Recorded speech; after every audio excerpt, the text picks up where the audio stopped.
أعوذ بالله من الشيطان الرجيم. بسم الله الرحمن الرحيم. إنما حرم عليكم الميتة والدم ولحم الخنزير وما أهل به لغير الله، فمن اضطر غير باغ ولا عاد فلا إثم عليه، إن الله غفور رحيم. صدق الله العظيم وصدق رسوله النبي الكريم، ونحن على ذلك لمن الشاهدين والشاكرين،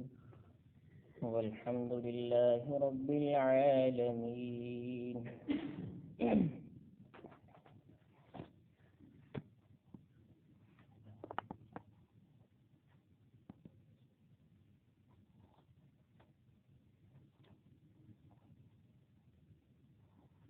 سورہ بقرہ کی آیت نمبر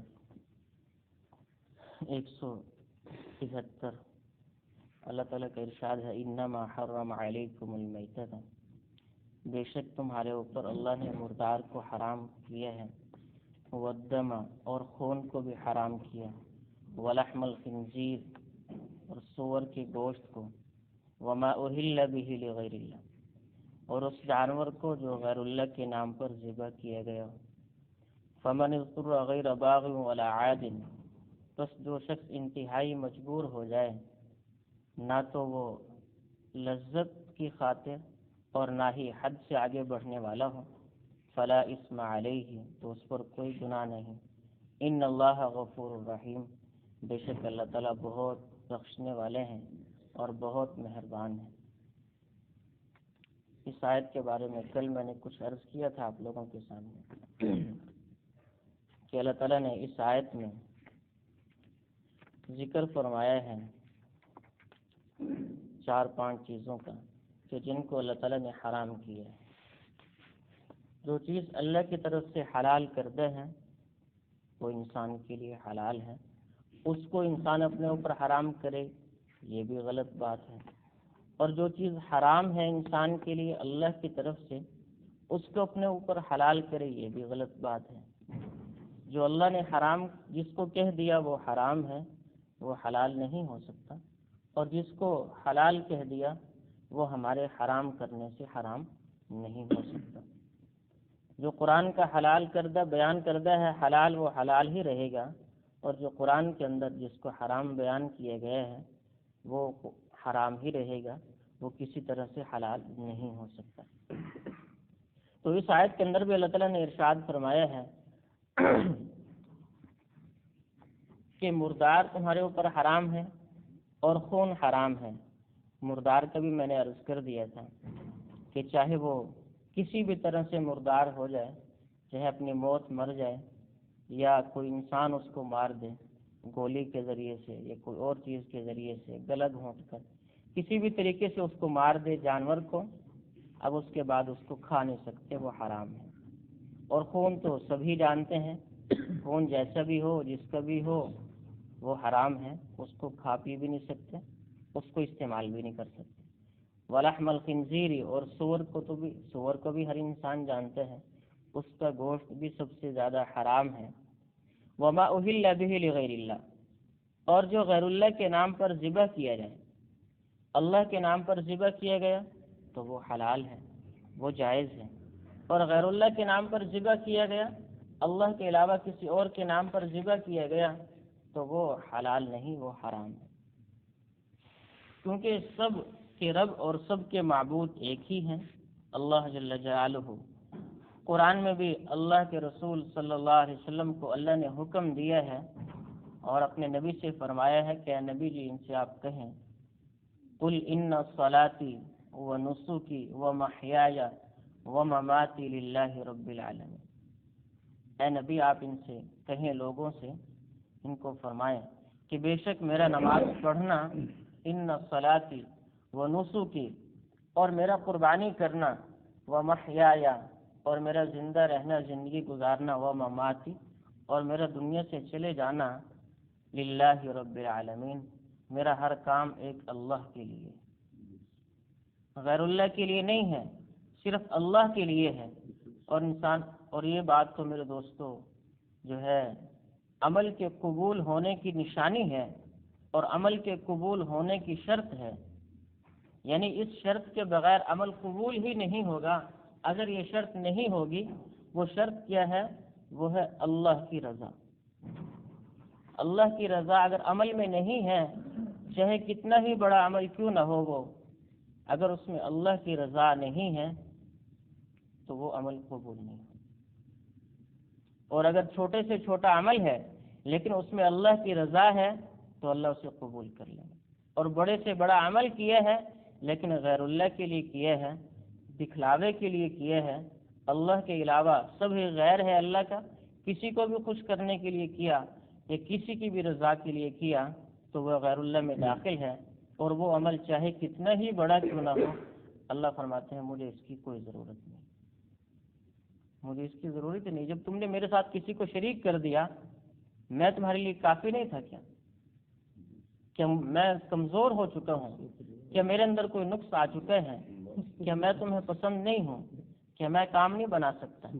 کیا میرے اندر کوئی کمزوری آ چکی ہے؟ نعوذ باللہ، ہرگز ایسا نہیں۔ تو اللہ فرماتے ہیں جب میرے اندر کسی قسم کی کمزوری نہیں اور میں ویسے ہی اپنی طاقتوں کے ساتھ جیسے پہلے تھا اب ہوں اور رہوں گا اور ہمیشہ کے لیے رہوں گا، تو پھر میرے علاوہ میرے ساتھ کسی کو کیوں شریک کرتے؟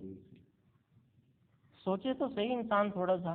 کہ ہم کس کے ساتھ شریک کر رہے ہیں۔ کوئی عام انسان اپنے ساتھ شراکت کو پسند نہیں کرتا، کوئی عام انسان اپنے ساتھ کسی شریک کو پسند نہیں کرتا، تو اللہ تو سب شرکاء سے پاک ہیں۔ تو اللہ فرماتے ہیں تمہیں شریک کرنے کے لیے میں ہی ملا تھا کہ میرے ساتھ شریک کر دو، کسی اور کے ساتھ کر دیتے ہیں۔ انسان ایک شادی کرتے ہیں اور وہ بیوی بھی نہیں چاہتی کہ میرے ساتھ میری سوکن کو رکھا جائے، دوسری شادی کرنا وہ نہیں چاہتے، الا قلیل، دنیا میں کوئی ایک آدھ آپ کو ملے گی، کوئی دو چار آپ کو مل جائیں گی، ورنہ اکثر یہ ہے کہ وہ نہیں چاہتی، کہ اپنی سوکن کو اپنے گھر رکھنا نہیں چاہتی۔ تو انسان کے اندر اتنی غیرت ہے، یہ تو میں نے ویسے مثال دے دی سمجھانے کے لیے، انسان میں اتنی غیرت ہے کہ وہ اپنے ساتھ کسی کو شریک کرنا پسند نہیں کرتا۔ تو اللہ فرماتے ہیں میں تو سب شرکاء سے پاک ہوں، میں تو بہت زیادہ غیرت کرنے والا ہوں۔ تو تمہیں اگر شریک کرنا تھا کسی اور کے ساتھ کر دیتے، تو میں ہی تمہیں ملا تھا، میرے ساتھ شریک کر دیا۔ وما اہل بہ لغیر اللہ، اللہ فرماتے ہیں جو غیر اللہ کے نام پر ذبح کیا گیا ہے تو وہ بھی حرام ہے۔ تو ہر عمل کے لیے میرے دوستو قبول ہونے کی اور بھی شرائط ہیں، ان شرائط میں سے ایک شرط یہ بھی ہے کہ اخلاص کا ہونا، اللہ کی رضا کا ہونا، یہ بھی عمل کے قبول ہونے کی شرط ہے۔ اگر وہ شرط نہیں پائی جائے گی تو عمل قبول نہیں ہوگا۔ اس کی آسان مثال ایسے سمجھیں جیسے کہ نماز کے لیے وضو کا ہونا شرط ہے، نماز پڑھنے کے لیے وضو کا ہونا شرط ہے۔ اگر وضو نہیں پایا جائے گا تو نماز نہیں ہوگی، چاہے ساری نماز پڑھ لے، وہ چاہے 500 نمازیں کیا لاکھوں نمازیں پڑھ لے، لاکھوں نمازیں پڑھ لے، لیکن جو شرط تھی وضو کا ہونا وہ وضو نہیں ہے تو اس کی نماز بھی قبول نہیں ہوگی، ایک کیا وہ کروڑوں نمازیں پڑھی۔ ایسے ہی کوئی بھی عمل کتنا ہی بڑا کیوں نہ ہو، اس کی جو ایک شرط قبول ہونے کی اللہ کی رضا ہے، اگر وہ نہیں ہے میرے دوستو وہ عمل قبول نہیں، وہ عمل قبول نہیں ہے۔ ہاں اگر چھوٹا سا بھی عمل کر لیا لیکن اللہ کی رضا کے لیے کیا ہے، آپ نے 5 روپے کیا، صرف 1 روپیہ صدقہ کیا، 1 روپیہ آپ نے صدقہ کیا ہے اور اللہ کی رضا کے لیے آپ نے دے دیا، اللہ آپ کو اس کا اجر دیں گے۔ اور اگر 1 کروڑ روپے آپ نے خرچ کیے ہیں لیکن اس میں رضا نہیں ہے، اللہ کی رضا نہیں ہے، یہ ہے کہ میرا نام ہوگا، مجھے کہیں گے بڑا سخی ہے اور میں نے خرچ کیا ہے، میں نے دیا ہے اپنا نام بنانے کی خاطر، تو میرے دوستو اللہ فرماتے ہیں وہ جو اس نے 1 روپیہ خرچ کیا تھا نا وہ تیرے 1 کروڑ سے بھی زیادہ ہے، مجھے پسند، مجھے پیسوں کی ضرورت نہیں ہے، مجھے تو اخلاص کی ضرورت ہے، مجھے تو یہ ضرورت ہے کہ کس کے دل میں میری کتنی محبت ہے۔ اگر تمہارے دل میں میری محبت ہی نہیں ہے تو پھر مجھے کیا ضرورت تمہارے کروڑوں کی اور اربوں کی کھربوں کی، یہ تو سب میرا دیا ہوا ہے، یہ تو سارا میرا دیا ہوا۔ وما اہل بہ لغیر اللہ، تو اللہ کے غیر اللہ کے نام پر ذبح کیا گیا، اللہ نے فرمایا وہ بھی حرام ہے۔ فمن اضطر غیر باغ ولا عاد فلا اثم علیہ، اگر اس پر بحث کی جائے تو بہت زیادہ وقت چاہیے، عقل والے کے لیے تو اشارہ ہی کافی ہوتا ہے، تھوڑا سا اشارہ ہی کر دیا جائے تو عقل والے سمجھ جاتے ہیں، سمجھدار لوگ۔ فَمَنِ اضْطُرَّ غَيْرَ بَاغٍ وَلَا عَادٍ فَلَا إِثْمَ عَلَيْهِ۔ اس میں اللہ نے فرمایا کہ جو بہت ہی مجبور ہو جائے اور انتہائی مجبوری اس کو ہو، اس کے علاوہ کوئی اور چیز نہ ہو، تو اس کے ساتھ بھی دو شرطیں لگائی ہیں کہ وہ دو شرطوں کے ساتھ کھا سکتے ہیں یہ حرام جانور۔ وہ دو شرطیں کیا ہیں؟ باغ ولا عاد۔ پہلی شرط تو یہ ہے کہ وہ لذت کی خاطر نہ کھائے، مزے کی خاطر نہ کھائے، ابھی کھانے میں مجھے مزہ آ رہا ہے تو کھاتے ہی جاؤ، لذت کی خاطر نہ کھائے۔ دوسری بات ولا عاد، اور نہ ہی زیادہ کھائے، جتنی ضرورت ہے جس سے اس کی زندگی باقی رہے، جتنی اس کو ضرورت ہے صرف اتنا کھائے، اس سے زیادہ بھی نہ کھائے۔ یہ دو شرطیں اگر ساتھ میں پائی جائیں گی تو پھر اس کے لیے اللہ نے اجازت دی ہے کہ وہ کھا سکتے ہیں۔ ہاں اگر یہ دو شرطیں نہیں ہیں تو پھر وہ بھی گناہ گار ہوگا۔ اگر یہ دو شرطیں نہیں ہیں اس کے اندر اور وہ ویسے ہی کھا رہا، لذت کی خاطر کھا رہا ہے یا وہ حد سے زیادہ کھا رہا ہے تو وہ بھی گناہ گار ہوگا۔ ہاں اس میں یہ بات بھی ہے کہ ایک شخص انتہائی مجبور ہے، کھانے کے لیے حلال چیزیں، حلال ذرائع اس کے پاس نہیں ہیں، حرام ہے صرف، اور وہ حرام کو نہیں کھاتا، بھوکا مر جاتا ہے، تو اس میں وہ گناہ گار نہیں ہوگا۔ اگر وہ بھوکا ہی مر گیا، اس نے نہیں کھایا، اس کا تقویٰ بہت زیادہ تھا اور پرہیزگاری بہت تھی، اس نے کہا میں ایسے ہی مرنا پسند کرتا ہوں لیکن میں حرام کا لقمہ نہیں کھا سکتا، تو اس میں یہ نہیں کہ وہ گناہ گار ہو جائے گا، بھائی تم نے کیوں نہیں کھایا، زندگی بچانی چاہیے تھی۔ نہیں، اگر وہ ایسے ہی مر گیا، اس نے نہیں کھایا تو اس کو بھی اجر ملے گا۔ صرف اس میں یہ بتایا جا رہا ہے کہ اس کو اجازت ہے اللہ کی طرف سے، اگر وہ کھانا چاہے، نہ کھائے تو کوئی بات نہیں، یہ اعلیٰ درجہ ہے، نہ کھائے یہ اعلیٰ درجہ ہے، ادنا درجہ یہ ہے کہ کھا لے تو گناہ گار نہیں ہوگا۔ لیکن وہ دو شرطیں ساتھ ہیں، غیر باغ ولا عاد، نہ اس میں لذت کی خاطر کھائے، نافرمانی کی خاطر، اور نہ ہی حد سے زیادہ کھائے، تھوڑا سا کھائے جس سے زندگی باقی رہے، فلا اسم علیہ، اس پر کوئی گناہ نہیں ہوگا۔ ان اللہ غفور، اس کے اندر کاروبار کرتے رہنا پھر سود کا، اور جو ہے نا کہنا میں مجبور ہوں، میں لاچار ہوں، تو یہ تو میرے دوستو کسی طرح سے بھی جائز نہیں ہے۔ اللہ نے آپ لوگوں کو ہاتھ پاؤں دیے ہیں، ہر ایک کو عقل سمجھ دی ہے، وہ اپنی مزدوری کرے، مزدوری کر کے کمائے، کروڑ کی جگہ وہ 100 روپے کما لے، اللہ اس میں برکت ڈالیں گے۔ حلال رزق جو ہوتا ہے اللہ اس میں برکت ڈالتے ہیں،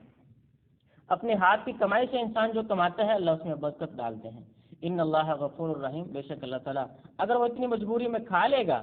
اور پھر اس کو چاہیے کہ وہ معافی مانگے، اگر وہ معافی مانگے گا ان اللہ غفور الرحیم، اللہ اس کو معاف کر دیں گے، رحیم بڑے رحم کرنے والے ہیں۔ یعنی یہ کھانے کے بعد بھی پھر بھی اللہ سے معافی مانگے، کہیں ایسا نہ ہو کہ اس سے غلطی ہو گئی ہو۔ اللہ ہم سب کو ہر حال میں جو ہے اپنے احکامات پر چلنے والا بنائے، شریعت کے مطابق زندگی گزارنے والا بنائے۔ وما علینا الا البلاغ۔ اللهم صل على محمد النبي الأمي وعلى آله وسلم تسليما۔ اللهم إنا نسألك الهدى والتقى والعفاف والغنى، اللهم إنا نسألك العفو والعافية المعافاة الدائمة في الدين والدنيا والآخرة۔ یا اللہ ہم سب کے سارے گناہوں کو معاف فرما، نماز پڑھی اپنی بارگاہ میں قبول فرما، قرآن کا درس ہوا اس کو اپنی بارگاہ میں قبول فرما، ہم سب کو اس پر یا اللہ عمل کرنے والا بنا، حلال چیزوں کو کھانے والا بنا، حرام سے اللہ ہماری حفاظت فرما، سود سے ہماری حفاظت فرما، نافرمانی سے ہماری حفاظت فرما، گناہوں سے اللہ ہماری حفاظت فرما، اور یا اللہ نیک کام کرنے والا بنا، قرآن کے مطابق زندگی گزارنے والا بنا، قرآن سے محبت کرنے والا بنا، قرآن والوں سے محبت کرنے والا بنا، نیک لوگوں سے محبت کرنے والا بنا، مسجد سے اللہ محبت کرنے والا بنا، مسجد والوں سے محبت کرنے والا بنا، اور اللہ جتنے نیک لوگ دنیا سے جا چکے ہیں ان کی محبت نصیب فرما، تمام صحابہ کی محبت نصیب فرما، تمام اہل بیت کی محبت نصیب فرما، اور اے اللہ تمام انبیاء کی محبت نصیب فرما، اور امام الانبیاء حضرت محمد صلی اللہ علیہ وسلم کی کامل محبت اور اتباع نصیب فرما، آپ کی سیرت کے مطابق چلنے والا بنا، آپ کے اخلاق کو اپنانے والا بنا، آپ کی سنتوں پر چلنے والا بنا، اور یا اللہ ہم سب کی جو مسائل ہیں وہ حل فرما، بیمار ہیں شفا عطا فرما، بے روزگار ہیں رزق حلال عطا فرما، یا اللہ قرضوں کے اندر گھرے ہوئے ہیں تو قرض کی صورت ادائیگی کی صورت پیدا فرما، یا اللہ جن بچیوں کی اور جن بچوں کے کی وجہ سے والدین پریشان ہیں، اللہ ان کے جوڑ کے خاوند اور بیویاں ان کو نصیب فرما، نیک رشتے یا اللہ ان کو نصیب فرما، نیک جوڑے یا اللہ ان کو نصیب فرما، جو اولاد کی طرف سے پریشان ہے اللہ ان کی پریشانی بھی دور فرما، جو کاروبار کی وجہ سے پریشان ہے وہ پریشانی بھی دور فرما، اللہ اس ٹاؤن کے اندر جتنے رہائشی لوگ ہیں ان کے جو مسائل ہیں سارے مسائل کو حل فرما، اللہ جو اس کا مالک ہے اس کے جو مسائل ہیں اللہ وہ بھی حل فرما، اللہ اس کی زندگی میں ہم سب کی زندگی میں برکتیں عطا فرما، ہم سب کے کاروبار میں برکتیں عطا فرما، ایمان عمل میں برکتیں عطا فرما، نیکیوں کے اندر برکتیں عطا فرما، آپس میں اتحاد اور اتفاق نصیب فرما، آپس میں بھائی چارگی نصیب فرما، جو مانگا وہ بھی عطا فرما، جو نہیں مانگ سکے وہ بھی عطا فرما، ہماری دعاؤں کو محض اپنے فضل و کرم سے قبول فرما، وصلی اللہ تعالی علی النبی الکریم وعلی آلہ وصحبہ اجمعین، آمین برحمتک یا